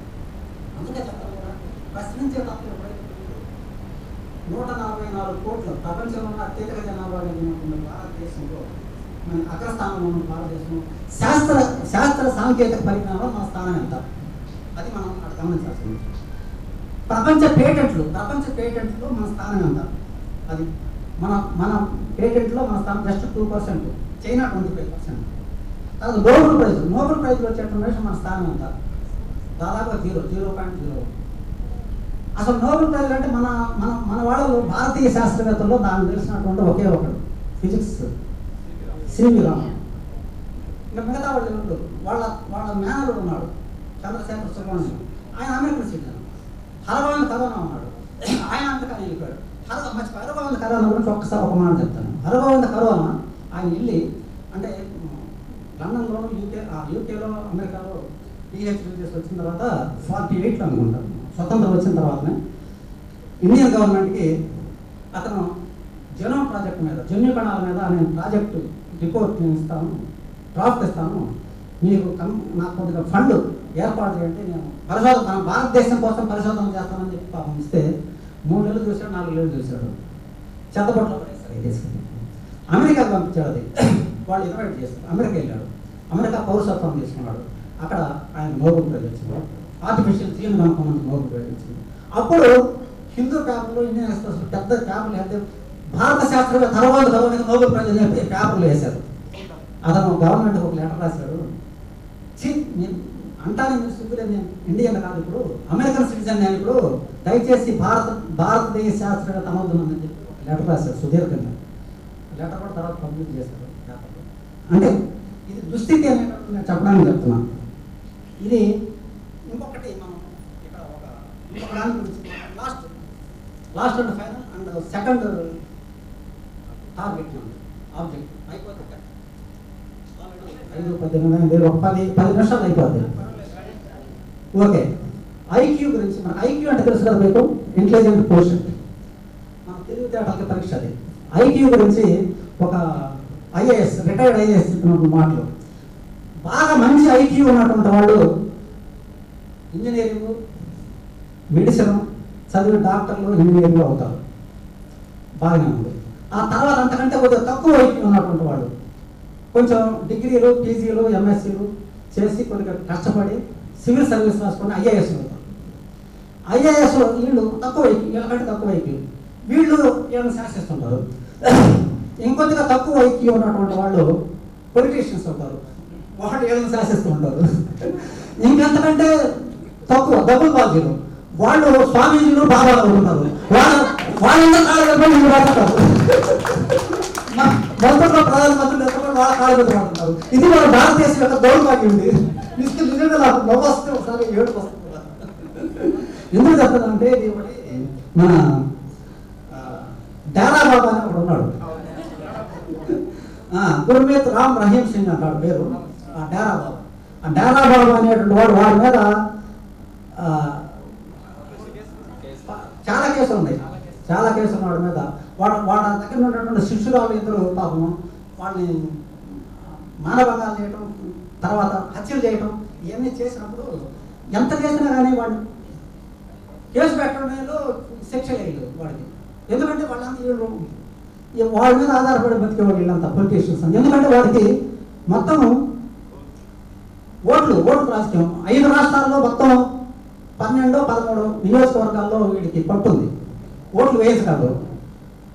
జైల్లో పెట్టారు, బాగానే ఉంది. జైల్లో పెట్టిన తర్వాత ఇప్పుడు వాడు పెట్టిన పరిస్థితి ఏంటంటే వాడు జైల్లో పెట్టిన తర్వాత వాడిని ప్రతి ఎలక్షన్ ముందు పెరోల్ మీద బయటికి తీసుకొస్తారు ఈ పొలిటీషియన్సే. పెరోల్ ఇచ్చేది 10 రోజులు, 15 రోజులు. ఎందుకంటే వాళ్ళు ఓట్లు కావాలా, వాడు ప్రచారం చేస్తే ఓట్లు పడతాయి. ఎంత దారుణమైనటువంటిది. ఒక నిజంగా చెప్తున్నాను, మన దానికి సంబంధించి వాడు ఒక ఇద్దరు శిష్యురాళ్ళు అత్యాచారం జరిగితే ఇద్దరు శిష్యురాలు ఏంటంటే వాళ్ళు అజ్ఞాతంగా బయటకు వచ్చేసి ఒక లెటర్ రాస్తారు. అప్పుడు వాజ్పేయి గవర్నమెంట్ అనుకుంటా లెటర్ రాస్తారు. ఏమనంటే ఇట్లా అత్యాచారం జరుగుతూ ఉంది ఇక్కడ పరిస్థితిలో డేరా బాబా దగ్గర పరిస్థితి అని చెప్పి ఆ లెటరు మొత్తం మీద బయటకు వస్తుంది. బయటకు వచ్చిన తర్వాత చక్ర అంటే ఆయన పేరు చెప్పాలంటే రామచంద్ర ఛత్రపతి అనేటటువంటి జర్నలిస్టు. ఆయన పూరా సత్య అనేటటువంటి ఒక పత్రిక నడుపుతున్నాడు. ఆ పత్రికలో ఈ లేఖ ప్రచురితమైంది. ప్రచురిత తర్వాత జనాలకు మొత్తానికి తెలిసింది. ప్రచురితమైనా కానీ ఏం లేదు. ఇక ఆడ పరిస్థితి ఏంటంటే అతన్ని చివరి ఏంటంటే వాళ్ళు గోండాలు వెళ్ళి అతను చంపేస్తారు ఇంటి దగ్గర. దాంట్లో ప్రచురించారు కాబట్టి చంపేస్తారు, అయిపోయింది. హాస్పిటల్లో చేరి ఆయన కొనవైపుల హాస్పిటల్ చేరుతా. హాస్పిటల్ చేరిన తర్వాత కూడా పోలీస్ స్టేషన్కి ఆయన కంప్లైంట్ రాస్తే సంతకం పెట్టి పంపించారు. కానీ ఎవరు పట్టించుకోవాలి. ఆయన కొడుకు ఎవరు రామచంద్ర ఛత్రపతి ఆయన కొడుకు, జర్నలిస్ట్ కొడుకు దాదాపుగా ఎన్ని ఏళ్ళు 17 ఏళ్ళు పోరాటం చేస్తే, న్యాయ పోరాటం చేస్తే అప్పుడు జైల్లో పెట్టారు. 2019 అంత దారుణమైనటువంటి పరిస్థితుల్లో ఉండేటటువంటి మన దేశంలో అది 17 ఏళ్ళు జైలు శిక్ష న్యాయపోరాటం చేస్తే అప్పుడు జైల్లో పెట్టారు, డేరాబాబు జైలు శిక్ష పెట్టారు. ఇది పరిస్థితి. మరి ఇట్లాంటి బాబాలు ఉన్నటువంటి ఈ దేశంలో పరిస్థితి ఏంటంటే ఇంకా ఇంకొక బాబా ఉన్నాడు, బోలే బాబా. బోలే బాబా అంటే ఆయన పేరు సూరజ్ పాల్. అతను ఒక కానిస్టేబుల్గా ఉండి 2000 సంవత్సరంలో ఆయన 1990లో అది బాగలేదు, ఆ వ్యాపారం అది బాగలేదని ఇక ఇప్పుడు ఇది బాబా అవతారం అయితే జనాల్లోకి వచ్చేసి ఇక కరెక్ట్గా నేను చెప్తున్నాను మీకు, జూలై 2వ తారీఖు 2024లో ఒక ఉత్తరప్రదేశ్లోని హత్రాస్ జిల్లాలో ఒక సత్సంగం ఏర్పాటు చేశాడు. ఆ సత్సంగంలో ఒక 80,000 మందికి 85,000 మందికి పట్టేటటువంటి ఒక ప్రాంగణంలో ఎంతమందికి అనుమతి ఇచ్చారు అంటే 2,50,000 మందికి, 2.5 లక్షల మందిని లోపలికి అలవ చేశారు. మరి సత్సంగం అయిపోయింది. చెప్పిన తర్వాత ఆయన మరి ఈ బోలే బాబా అయిపోయింది, సత్సంగం అయిపోయి ముగించి పైకి లేచాడు. పైకి లేచి అట్లా వస్తున్నాడు, జనాలు ఎగబడ్డారు. ఎందుకు? ఆయన పాద ధూళినట్ట నెత్తి మీద చల్లుకోవాలంటారు. పాద ధూళిన ఆయన పాదాలు పడిన తర్వాత ఆ పాదాల కింద ధూళి నెత్తి మీద చల్లుకుంటే పుణ్యం అంటారు. ఆ తొక్కిసలాట్లో 123 మంది అక్షరాల 123 మంది, అందరూ మహిళలు, చిన్నపిల్లలు చచ్చిపోయారు. అది పరిస్థితి. అంటే కటిక పేదరికంలో బతుకుతున్నటువంటి దిక్కుమొక్కు లేని యొక్క జనాభా సంఖ్య ఎంత పెరిగిపోతున్నారో తెలిపే సంఖ్య అది. దిక్కుమొక్కు లేని వాళ్ళ యొక్క సంఖ్య ఎంత పెరిగిపోతుందో తెలిపేది. 123 మంది అంటే ఒక ఎంత ఏమైనా ఉంది. అసలు వాళ్ళ మీద కేసు కూడా పెట్టాలి. చివరికి అనుమతి ఇచ్చిన అధికారులు వాళ్ళ శిష్యులు అంట. వాళ్ళు అంత దారుణమైనటువంటి స్థితిలో ఉన్నారంటే ఇప్పుడు మనకి 76 ఏళ్ళు మన స్వతంత్రం, మన రాజ్యాంగం అమల్లోకి వచ్చే 76 ఏళ్ళు అయింది. 76 ఏళ్ళు ఇప్పుడు అంబేద్కర్ రచించినటువంటి రాజ్యాంగం 76 ఏళ్ళ తర్వాత కూడా మనం ఈ పరిస్థితుల్లో ఉన్నామంటే ఆయన చెప్పినటువంటి కొన్ని భారత రాజ్యాంగంలో ఆర్టికల్ 51Aలో మొత్తం 11 పాయింట్లు ఉంటాయి. అందులో 8వ పాయింట్ ప్రాథమిక విధులు, ఫండమెంటల్ డ్యూటీస్ గురించి మొత్తం 51A.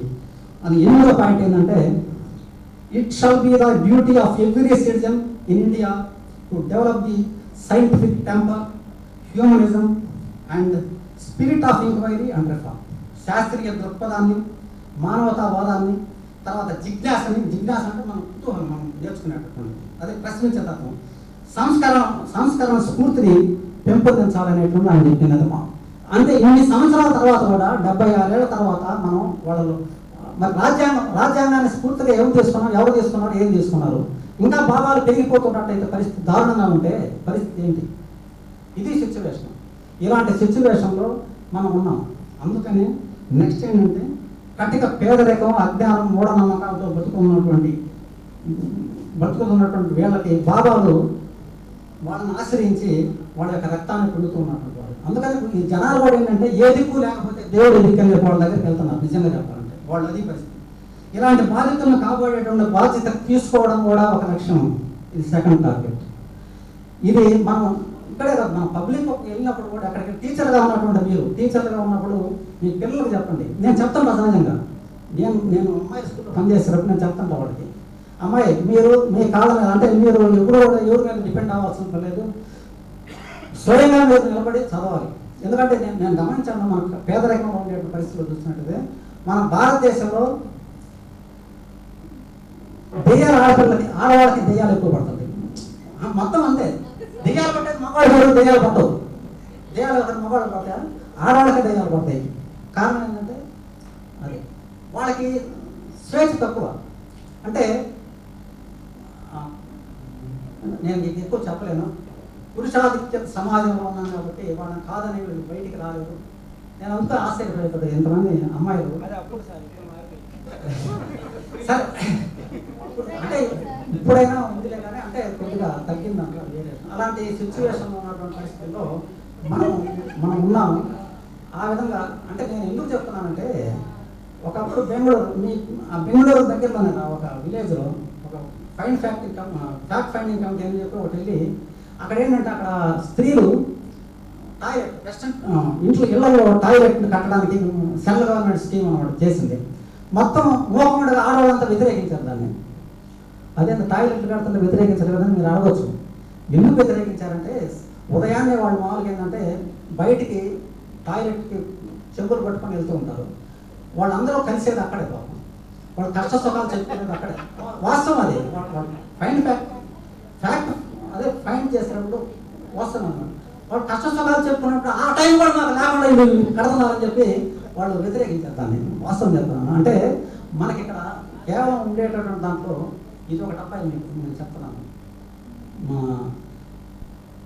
కొంచెం అంబేద్కర్ రాజ్యాంగాన్ని స్ఫూర్తిగా తీసుకొని ఈ 50A ఆర్టికల్లో ఉండేటువంటి ఇది ఏదో 8వ పాయింట్ రాజ్యాంగ స్ఫూర్తికి సంబంధించినంత వరకు మనం కొంచెం కొద్దిగా మన ప్రాథమిక విధుల్లో ఇది అనేటటువంటిది కనీసం మన శాస్త్రీయ దృక్పథాన్ని అమలుపరచకపోవడం వల్లనే మనం వాళ్ళని డెవలప్ చేయకపోవడం అంటే బాబాల బారిన పడుతున్నారు అనేది నా బాధ మొదటి నుంచి కూడా.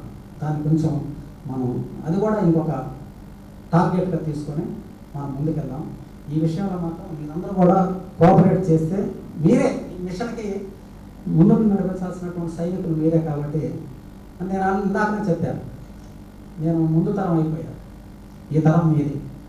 మీకు నేను ఇప్పుడు కొంత ఫ్రీగానే ఉన్నా. మీరు ఎక్కడికి రమ్మంటే నేను అక్కడికి వస్తాను, ఏం ఇబ్బంది లేదు. మీరు ఎక్కడికి రమ్మంటే అక్కడికి వస్తాను. ఇప్పుడు రెండు ఏంటంటే ఫస్ట్ది ఒక బ్యాంక్ అకౌంట్ ఓపెన్ చేయడం. అది మీరు ఒక జాయింట్ అకౌంట్. అందులో ఫస్ట్ నేనే ఒక 1 lakh రూపీస్ డిపాజిట్ చేస్తాను. మీరు తర్వాత దానికి సంబంధించి దాని విధి విధానాలు మీరే నిర్ణయించండి. తర్వాత ఇదొకటి ప్రస్తుతానికి ఉన్నటువంటి టార్గెట్స్ ఈ రెండు. వీటిని దృష్టిలో పెట్టుకొని మిమ్మల్ని అందరినీ కూడా ఇలాగ తీసుకొచ్చి సరదాగా కలిసాము వెళ్ళాము అనేటటువంటి కాకుండా ఒక సామాజిక స్పృహ, సామాజిక చైతన్యం మీ యొక్క ముద్రలు అనేటటువంటి ఈ సమాజం మీద ఉండాలి, కంపల్సరీగా ఉండాలి, చైతన్యపరచాలి అని మీకు ఒకసారి గుర్తు చేస్తూ నేను ఈ అవకాశం ఇచ్చినటువంటి మీ అందరి దగ్గర నేను అయిపోయింది సెలవు తీసుకుంటున్నాను. అమ్మా కంపల్సరీ ఆబ్జెక్టివ్ ఏ పేరు పెడదామని చెప్తే ప్రేరణ అంతే. ఓకే, ఒకటి ఇక్కడ ఉన్నటువంటి మెంబర్స్ మొత్తంలో కూడా ఒక సామాజిక స్పృహ, సమాజం పట్ల వాళ్ళకి స్ఫూర్తి మరియు ప్రేరణ కలిగించడం అనేటటువంటిది అదొక ఆబ్జెక్టివ్గా పెట్టుకున్నాం. ఇది ఈ మూడితోటి స్టార్ట్ చేస్తే నేను ఎందుకు చెప్తున్నానంటే ఇది ఈ రోజుతో అయిపోయేది కాదు. ఈ రోజుతో మనం కలిసామంటే అయిపోయేది కాదు. ఇక ముందు మనం మళ్ళీ కలవాలి, కంపల్సరీ కలుస్తాము.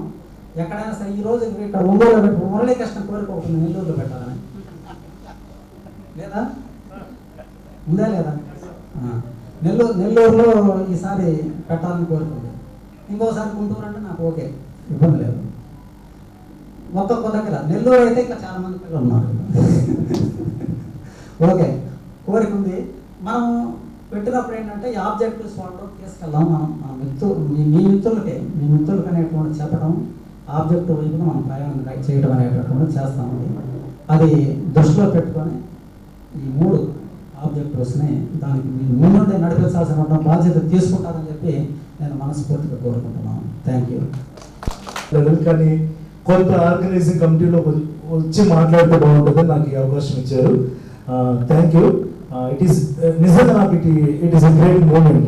సో సార్ చెప్పినట్లు లాస్ట్ కొన్ని మాటలు నేను రాసుకున్నాను. సార్ ఎంపతి ఖచ్చితంగా మేము ఫాలో చేస్తాం. టుగెదర్ అందరం కలిసి ఉంటే దానికి స్ట్రెంగ్త్ ఉంటుంది. అందరం కలిసే ఉన్నాం. దానికి బెస్ట్ ఎగ్జాంపుల్ మీరు ఇచ్చిన బాండింగ్స్. మేము టీచర్ దానికి మించి చేశారు మీరు మాకు. ఆ బాండింగ్ కంటిన్యూ అవుతుంది. కృష్ణుడు చెప్పినట్టు మనం నిమిత్తం మాత్రం అయితే మా సార్ నిమిత్తం మనంతా మంత్రులు, ఆయన మిషన్, ఆయన రాజు, మన మంత్రులుగా పనిచేద్దాం. బాబా సాహెబ్ ఫాలో అవుదాం. ఆయన ఇచ్చిన ఏదైతే ఆ మిషన్ ఉందో దాంట్లో నుంచి మనం బయటికి రావాలి. భారతదేశంలో ఎస్పెషల్లీ ఉమెన్ గురించి మాట్లాడితే సార్ ప్రస్తావించారు కాబట్టి ఝాన్సీ లక్ష్మీబాయికి విగ్రహాలు ఉంటాయి కానీ సీతకు కాదు. స్థితి తీసుకోవాల్సిన దానికంటే తక్కువ తీసుకోవడం గౌరవం అని చెప్పారు సారు. సో ఆయన మనకు ఇవ్వాల్సిన దానికంటే ఎక్కువ ఇచ్చారు. నిజానికి మేము కొన్ని చెప్పలేకపోయాం టైం లేక ఆఫ్టర్నూన్ సెషన్లో. ఎమోషనల్ టచ్ మాకు చాలా ఉంది సార్తో. ఆ రోజు ఆ రెసిడెన్షియల్ జరిగిన స్ట్రైక్ మా ఫ్రెండ్స్ వాళ్ళు, మా వాళ్ళే. ఇందాక నవీన్ చెప్పినట్టు మా కోసం సార్ నిలబడేవాడు. మన కోసం చాలా ఆయన ఫేస్ చేశాడు. ఆయన టీచర్గా ఉన్నప్పుడు, మన లెక్చరర్గా ఉన్నప్పుడు. ఖచ్చితంగా సార్ మేము మీరు ఏ విధంగా అయితే తీసుకోవాల్సిన గౌరవం కంటే అన్ని సందర్భాల్లో మీరు తక్కువే తీసుకున్నారు. ఇవ్వాల్సిన దానికంటే మీరు ఎక్కువ ఇచ్చారు సార్. అందుని బట్టి మీకు చాలా thank you. We are thankful to you. Coming to the word of thanks. So first of all ఈ మీటింగ్కి ఇంత బాగా ఇన్స్పిరేషన్ ఎవరంటే మీరే. ఒక్క ఫోన్ కాల్తో అందరూ వచ్చేసారు, అందరు కనెక్ట్ అయ్యారు. ఈవెన్ ఈ రోజు ఎవ్వరు కదలకుండా ఇక్కడే కూర్చున్నారు మార్నింగ్ నుంచి ఈవినింగ్ వరకు. పిల్లలకి వాళ్ళకి స్కూల్ అది హాస్టల్ రెస్ట్రిక్షన్స్ ఉన్నాయి కాబట్టి వెళ్ళిపోయారు. సో ఫస్ట్ అందరికి స్టూడెంట్స్ అందరికి నేను థ్యాంక్స్ తెలియజేస్తున్నాను. ఎందుకంటే సార్ వాళ్ళ అమ్మాయి ఇదే దగ్గర కింద మేమంతా ఒక రోజు లంచ్ చేస్తుంటే అన్న సుకూర్ అని ఎలా ఉన్నారు, చక్రవర్తి అని ఎలా ఉన్నారు అవి అడుగుతుంది నాతో. ఆ తర్వాత ప్రసాద్ అని వచ్చాడా ఇట్లా అడుగుతుంది. అరే మేమంతా ఎలా తెలుసు, మనం ఎప్పుడు కలిసామంటే సార్ ఇంట్లో మన గురించి తప్ప ఇంకెవరి గురించి చెప్పడు కదా. అది నాకు చాలా హ్యాపీగా అనిపించింది ప్రజ్ఞ ఇవన్నీ అడుగుతుంటే. సార్ నిజానికి ప్రజ్ఞ మీ కూతురు అయిన వచ్చి మేమే సార్ మీ వారసులో. గోల్ సెట్టింగ్ లో ఒక మాట చెప్పి నేను జస్ట్ ఒక మాట ఇంపార్టెంట్. గోల్ సెట్టింగ్ అడిగాడు ఒక రోజు, మీరు ఏమవుతారంటే కొంతమంది టీచర్స్ అయిపోయిన తర్వాత ఏమవుతాం, టీచర్ అయిపోయిన తర్వాత ఇంకేం లైఫ్ లేదా అన్న. కొంతమంది డాక్టర్ అయిపోయిన తర్వాత ఇంకేం లేదా లైఫ్ అనండి. కొంతమంది ఏదో పొలిటీషియన్ సంథింగ్ ఏదో చెప్తారు కదా. ఒకవేళ ఆ గోల్ రీచ్ అవుతూ దెన్ ఆ తర్వాత అన్నాడు. అప్పుడు చెప్పి నీ గోల్ ఎలా ఉండాలంటే నువ్వు ఏదైతే లైఫ్ లాంగ్ చేయాలనుకుంటావో దాన్ని ఫుల్ఫిల్ చేయడానికి ఒక ప్రొఫెషన్ కావాలి నీకు. అది నీ గోల్గా పెట్టు అంతే. నేను టీచర్ అనేది నా గోల్ కాదు. సొసైటీని నేను ఎంపవర్ చేయాలి, ఇంక్రీజ్ చేయాలి. అలాంటి జిజ్ఞాస ఉంటేనే, అలాంటి క్యూరియాసిటీ ఉంటేనే నువ్వు టీచింగ్ ఫీల్డ్కి రా. అంతేగాని టీచర్ అవ్వడానికి రావద్దు. ఎంత మాటలవి. నువ్వు సొసైటీకి సర్వ్ చేయాలనుకుంటే డాక్టర్ అవ్వడానికి డాక్టర్ అవ్వద్దు. ఇలాంటి మాటలు ఇంటర్మీడియట్లో నిజానికి మేము చెప్తున్నాం కదా, అప్పటి వరకు మేము మా గుంపులో ఉండేవాళ్ళం. ఒక్కసారిగా తీసుకొచ్చి మీరు ఇక్కడ అని చెప్పి చూపించేసి అవే మాటలు ఈరోజు సార్ మాట్లాడుతూ నాకు గుర్తొచ్చాయి. అంటే మన ప్రొఫెషన్ కాదు, మన గోల్ వేరే ఉంటుంది. అది ఎప్పుడు అనుకుంటుంది till the last breath. So sir చెప్పిన మిషన్ అలాంటిది. సార్ చెప్పిన మిషన్ కాబట్టి సార్ మీ నిమిత్తం మేము మీకు మంత్రులు, ఆ మిషన్ మీరే రాజు. ఈ ఇంత మంచి దాంట్లో మనం ఎంత పాల్గొన్నాం, చాలా థ్యాంక్ యూ. అండ్ నెక్స్ట్ వచ్చేసరికి మన స్టూడెంట్స్ నెక్స్ట్ భాస్కర్ రెడ్డి సార్కే చెప్పాలి థ్యాంక్స్. ఆ తర్వాత మనం చూసుకుంటే ఈ ఫంక్షన్ ఆర్గనైజ్ చేయడానికి యూజ్ అంటే మన అందరికి పనిచేసిన మన బ్రదర్ బీవీకే గారు, ఐఎమ్ ఆర్వీకే, బీవీకే గారు అండ్ సత్యనారాయణ అన్న, ఇంకా కొంతమంది సీనియర్స్ వీళ్ళంతా వర్క్ చేశారు. అలాగే గ్రేట్ఫుల్ టు సంగీత్ రావు గారు. ఎందుకంటే అన్న అందరినీ కాంటాక్ట్ చేసి ఫోన్ అందరితో మాట్లాడి మన కన్ఫర్మేషన్ తీసుకున్నారు. అలాగే లేడీస్ నుంచి వచ్చేసరికి సిస్టర్ అరుణ గారు అందరికి కాల్ చేసి మన కన్ఫర్మేషన్ చేసుకున్నారు. అలాగే నాగమ్మ గారు అన్ని విషయాలు జూమ్ మీటింగ్ లో కానీ అలాంటి విషయాల్లో మనకు బాగా యాక్టివ్గా పనిచేశారు. సిస్టర్ విద్యా గారు సార్కి మొమెంట్ ప్రిపేర్ చేసే విషయం మేము ఒంగోలు చేస్తాం, తను విజయవాడలో చేసి రెడీ చేసి తీసుకొచ్చింది. మా ఇన్వాల్వ్మెంట్ ఏం లేదు. థ్యాంక్ యూ సిస్టర్ విద్యా గారు. అండ్ చందన గారు ఫస్ట్ డే 1 నుంచి అందరితో యాక్టివ్గా ఇన్వాల్వ్ అవుతూ జూమ్ మీటింగ్స్ అంతా చేసుకుంటూ వచ్చి చాలా హెల్ప్ చేశారు. And then coming to the reception, ఈరోజు మార్నింగ్ చూస్తే బ్రదర్ బి వెంకటకృష్ణ గారు, సుకూర్ గారు, ప్రవీణ గారు, సంగీత్ రావు గారు, వీళ్ళంతా ఎక్సలెంట్ వర్క్ చేశారు. మార్నింగ్ అంతా ఇక్కడ ఈవెంట్ జరుగుతున్నప్పుడు అక్కడ చేసిందంతా వాళ్ళే. ఈవినింగ్ టైంలో బాలగౌడి గారు కూడా సార్కి ఏదైతే తన ఆశ ఉందో దాన్ని ఇక్కడ ఫుల్ఫిల్ చేసుకోవడానికి ఈ సమయాన్ని ఉపయోగించుకున్నాం. Thank you. Special thanks to brother Chakravarthy garu and Sukur garu for the guidance. మన జూమ్ కాల్ జరుగుతున్నప్పుడు గైడెన్స్ కి వీటికి నిన్నే వచ్చి ఇక్కడ మన ప్రసాద్తో పాటు నవీన్ నుండి ఈ అరేంజ్మెంట్స్ అంతా చేసుకోవడానికి నవీన్ చాలా హెల్ప్ చేశాడు. Thank you Naveen. ఫస్ట్ ఈ మీటింగ్ గురించి కూడా డిస్కస్ చేసింది నవీన్తోనే.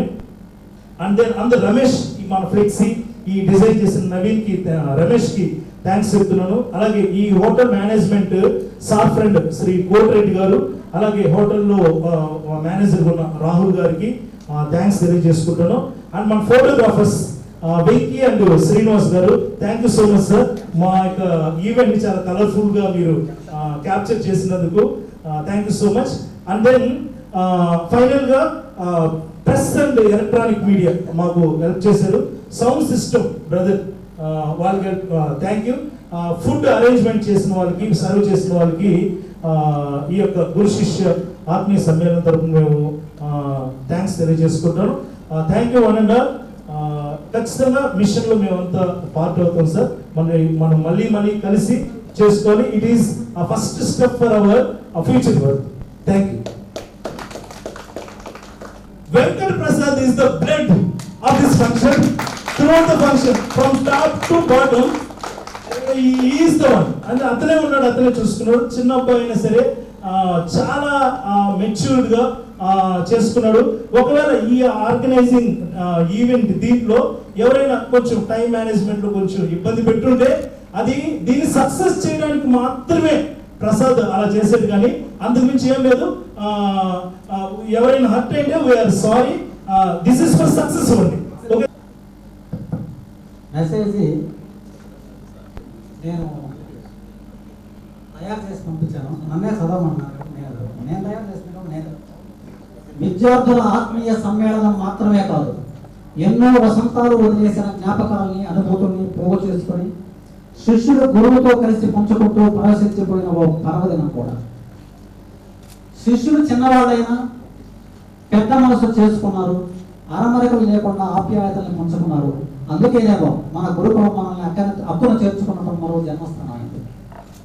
చదువు ఒకటే కాదు, తడబడిన మీ అడుగుల్ని సవరించి మీ నడకను ప్రపంచానికి పరిచయం చేసి, మీరు బాధలో ఉన్నప్పుడు మిమ్మల్ని ఓదార్చి, ఓడిన ప్రతిసారి మిమ్మల్ని మీ విన్నంటే ఉండి నిరంతరం మీకు ధైర్యం ఊరిపోస్తూ మీ గెలుపు కోసం భుజం తట్టి ప్రోత్సహించే మీ ఆత్మీయ నేస్తమే కదా గురువు అంటే. ఎన్నో ఏళ్ల క్రితం మీకు విద్యనందించిన గురువు రుణం ఈ జన్మలోనే తీర్చుకోవడానికి, ఎన్నో ఏళ్ల క్రితం మీకు విద్యనందించిన గురువు రుణం ఈ జన్మలోనే తీర్చుకోవడానికి, ప్రేమ నిండిన మీ నిండైన హృదయాల్లో ఉప్పొంగిన భావోద్వేగాల మధ్య ఈ వేళ నాకు దొరుకుతున్నటువంటి ఈ సన్మానం, ఈ సత్కారం కల్మషం లేని మీ ఆప్యాయతానురాగాల నిలవెత్తు నిదర్శనం.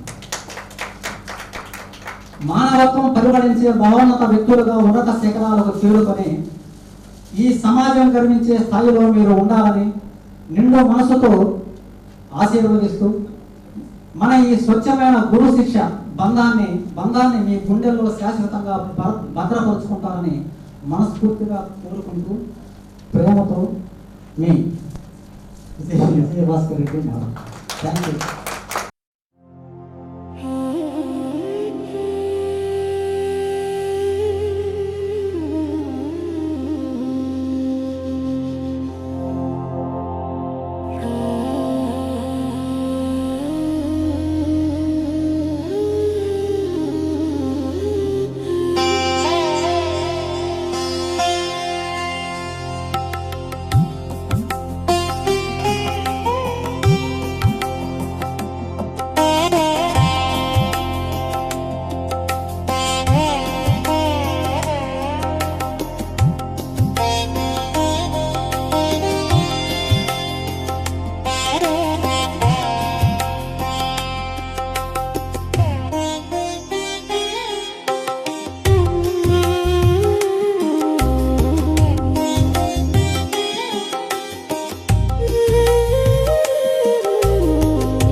Thank you.